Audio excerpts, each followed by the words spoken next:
je viens du milieu des beaux-arts et j'ai passé pas mal de temps dans le milieu du spectacle vivant, la danse, le théâtre.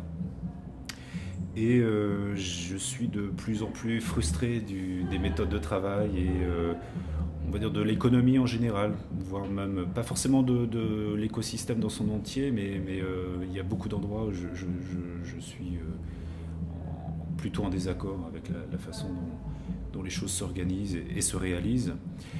Et donc du coup j'ai commencé à monter un projet dans l'idée de participer à la mise en place, parce que c'est pas quelque chose qui se fait seul, d'une filière dans le secteur de la culture qui serait une filière dite libre, donc en s'inspirant des principes du logiciel libre.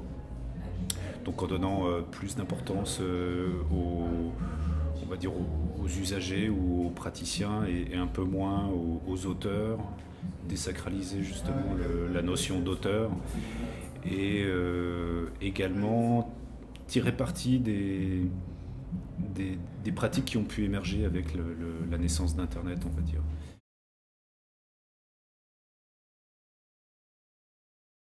Régulièrement, on se rend compte que ce genre de pratique décentralisée, où on cherche plus la parité, où on est dans une autre relation au partage du temps de parole, du temps de travail, des formes de travail, des responsabilités, des choix. En fait, ça va très souvent à l'encontre des formations que l'on a pu avoir en amont.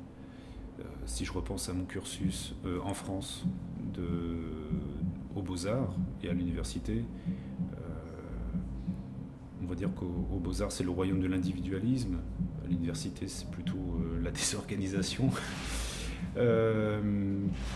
Et d'avoir eu des expériences de travail en Allemagne, ça m'a beaucoup fait avancer sur cette notion de qu'est-ce que c'est que on pourrait dire le partage du pouvoir, mais que ça va un peu plus loin. Est-ce qu'on a un objectif commun ou pas à l'intérieur d'une structure, qu'elle soit économique ou pas, ça puisse être de l'associatif ou une entreprise sous forme coopérative ou autre.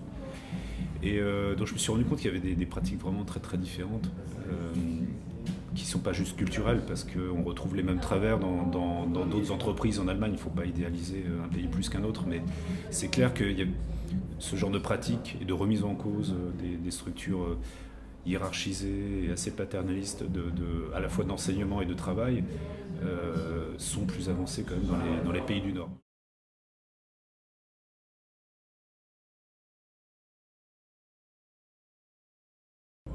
Voilà.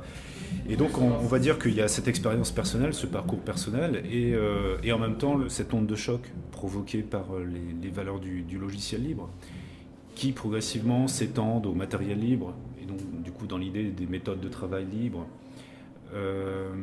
Tout ça, ça nous permet finalement de convier un concept un peu récent, mais qui opère déjà dans nos vies finalement, celui de librisme. Globalement, c'est l'idée que ces valeurs-là, donc des valeurs de transparence, de collaboration, de décentralisation, ce sont des valeurs sur lesquelles on a envie d'asseoir toutes nos pratiques, quelles qu'elles soient. Il faut les affirmer, les valeurs. Euh, il faut les affirmer parce que si on se réunit uniquement autour d'un projet, on va dire, de gouvernance dans une structure économique, donc on va a priori s'orienter vers de l'associatif ou du coopératif. Mais si les gens qui se retrouvent là uniquement parce que c'est pour pas être dans une entreprise normale, mais qu'ils n'ont pas non plus l'implication et qu'ils n'ont pas cette volonté-là, on va pas aller très loin. On peut compter sur un clash assez rapide où il y aurait une frange qui veut vraiment s'engager et puis une autre qui pense avoir déjà fait un pas suffisant, qui n'a pas envie d'aller plus loin.